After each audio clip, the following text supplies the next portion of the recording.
Hey, this is Keith from Say to Rust. So today I'm going to answer some questions I've had on what's that car in the background. So let me introduce you to one of my dream cars. Doesn't look like much right now, but this is a 1951 Merc two-door.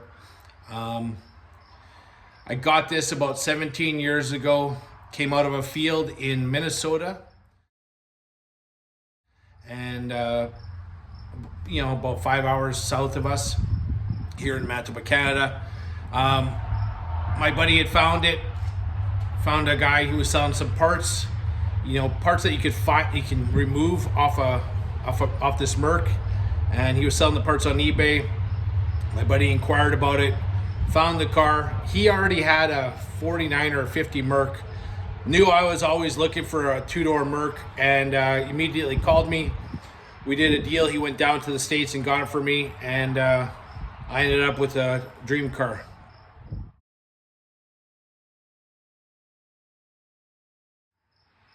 So if you're, around my age, I just turned 50 this summer, and you kind of grew up in the 80s, you would have remembered that pretty famous movie, Cobra, with Sylvester Stallone. Well, I think that came out in about 83 or something like that.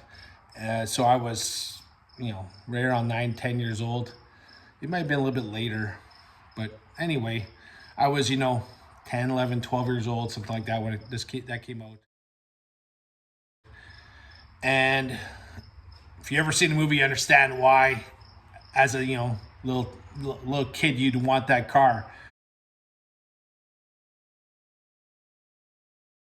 The movie was, it was typical 80s, but the chase scene, it left an image in my mind of what I wanted. There's a few other vehicles that we've all, in my age bracket, grew up on. The movies and TV shows of the time, Smokey and the Bandit, the Dukes of Hazzard, the Fall Guy. I mean, every TV show had a cool vehicle, and it was all on how you kind of connected to it. This car from that movie, Cobra, got in my mind, couldn't let it go. But there was also another car, and it was a 50 or 51 Merc, and it was from the Shirley Muldowney story. That car had scallops on the front end, and it was like purple and gray, and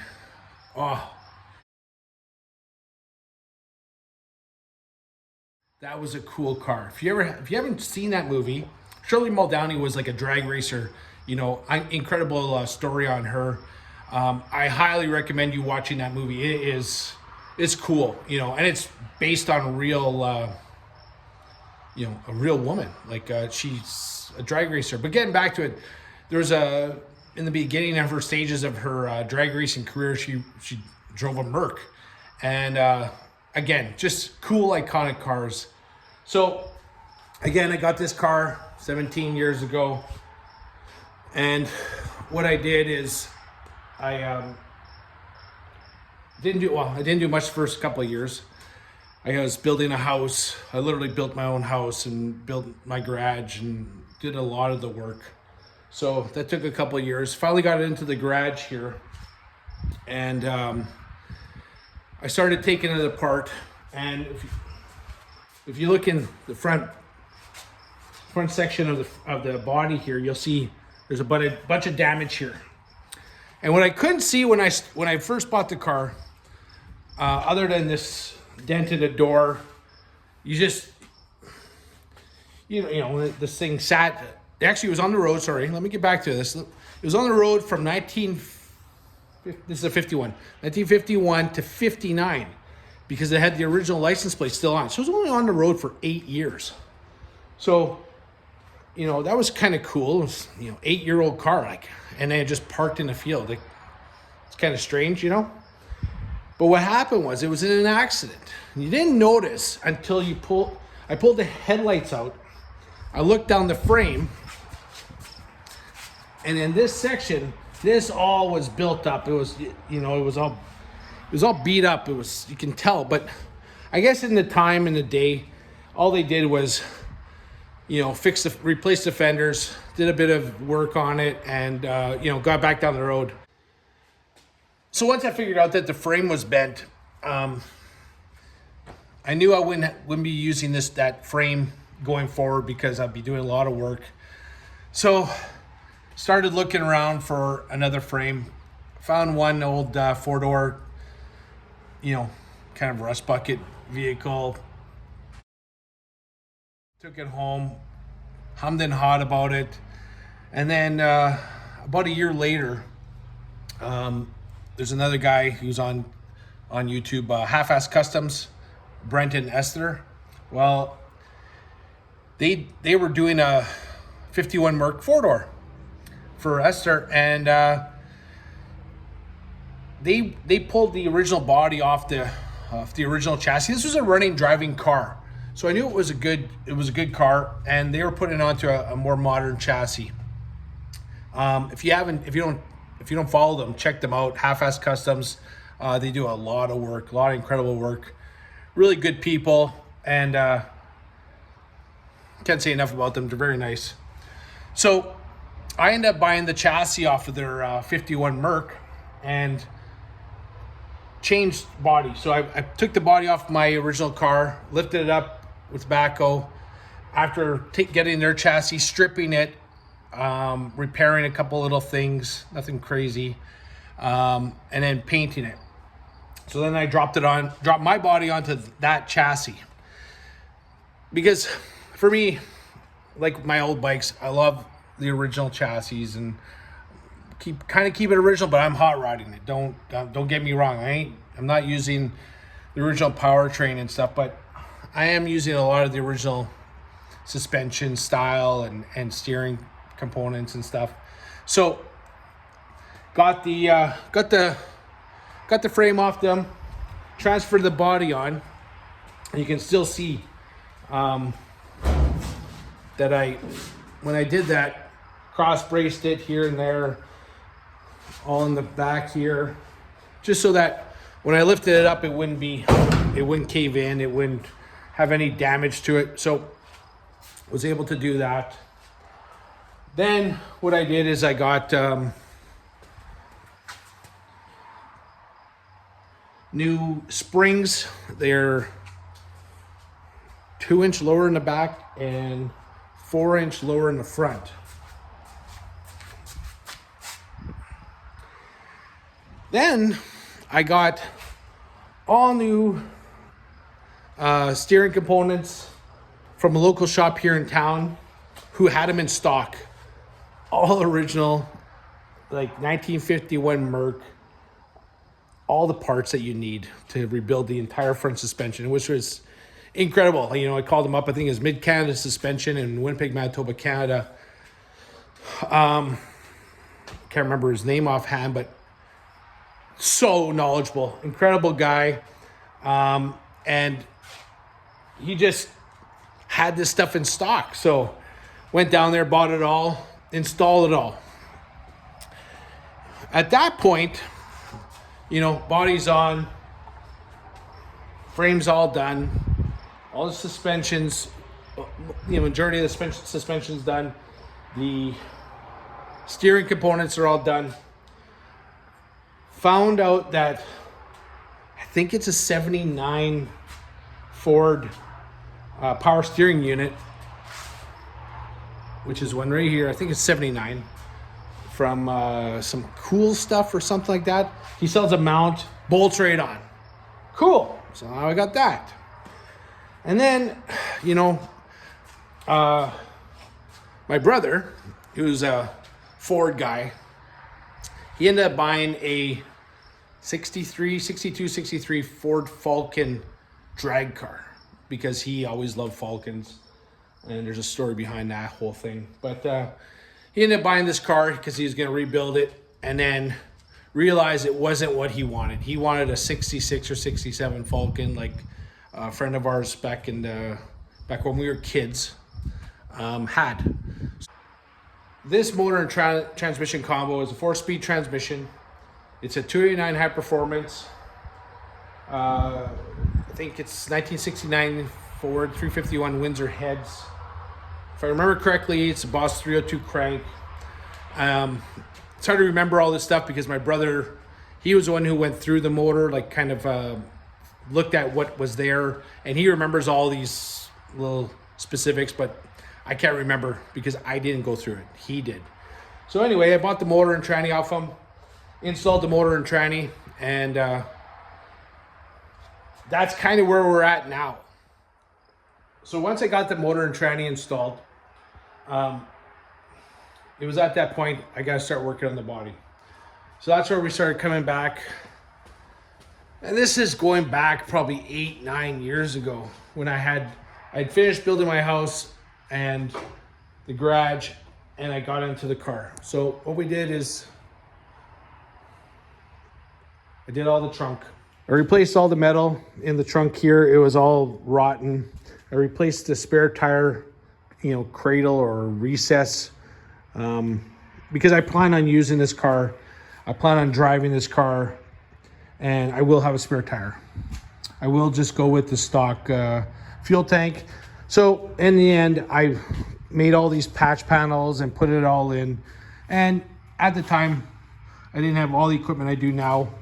So I had to do a little bit of pie cuts here, and that'll get all grinded, smooth.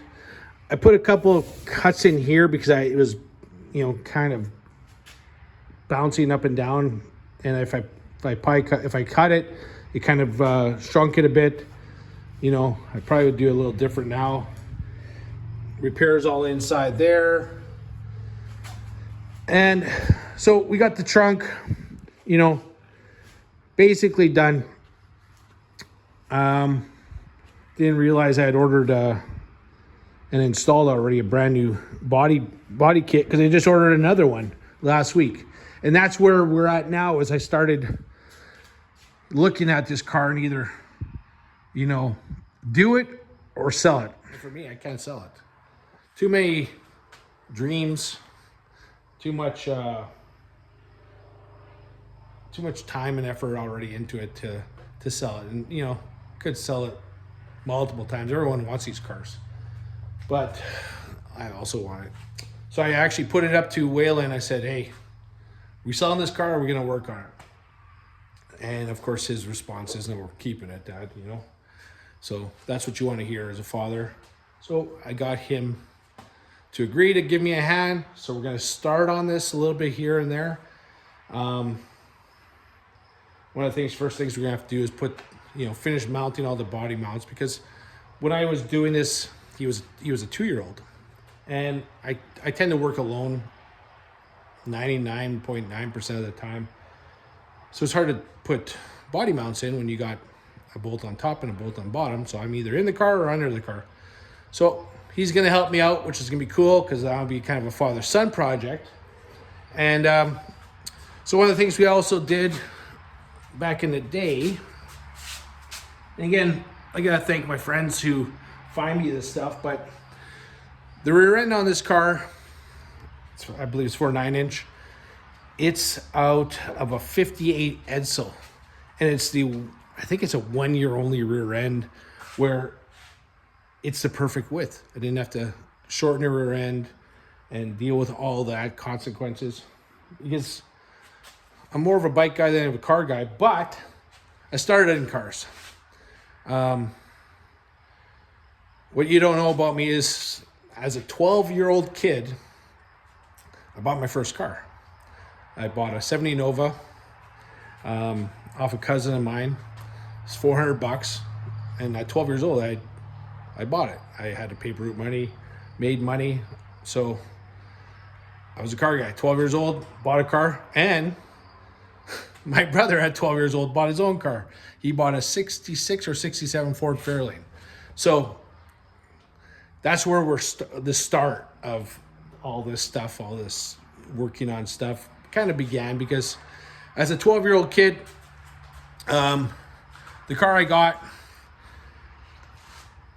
the motor was installed, but it was basically the heads, valve covers, and intake, and then it was covered with the garbage bag. The rest of the motor was in the trunk. So there was this older guy, Mr. Patterson, who helped me put the motor together at 12, 13, 14, 15, as I made more money, bought, components and parts, and got the car running. So a little background history on me. I drove that car to school at 16, 17, 18. So, working on stuff came even before the car. I mean, me and my brother, we grew up with kind of a junkyard. Like our grandfather was kind of he collected old cars and junk and stuff, and we grew up with using a lot of used stuff like dirt bikes and snowmobiles and quads and trikes, and nothing really ran great. But so if we wanted to use it, we had to fix it or keep it running. So I remember going back to being a 9-year-old kid, like pulling apart carburetors because it wasn't running right. So we have a history. We start always been playing with old stuff. So that's where we're at on this car. Lots more to do. So if we start going through the car, so the trunk we'll say is 90 something percent done. What's neat about this 51 Merc is that the bottom of the fenders bolt on. I have them in my container and they need repair. They've been rusted. We go in here, you can see there's some rust and that needs repair. But, at this point, this car is 73 years old. It's going to need some work. I wish I wouldn't have sanded any of this. I wish I would have just left it green and just, green with the white top and just left it. So you go through the car and you can see a lot of the floor needs repair. The hump over the rear end is good. The back seat is good. So there's a lot of good stuff. That corner needs repair. I've already started to fabricate all those pieces, but now it seems like you can buy some of this stuff. It seemed like 10 years ago when I was doing this, 8 years ago, you couldn't buy as much of the components, or it wasn't as easy to find who makes it. So now you can buy a lot of this stuff. So I'm going to buy, some floor repair components instead of making them. All this will be repaired and replaced. Here's some of the components I already made. All that. That'll all go in here. Repaired a body mount that was rotted. There, still got to do some grinding and stuff, but that goes all in there. So really, it's a long way away, but it's what you do for your dreams, right? It's we all want specific vehicles for specific reasons.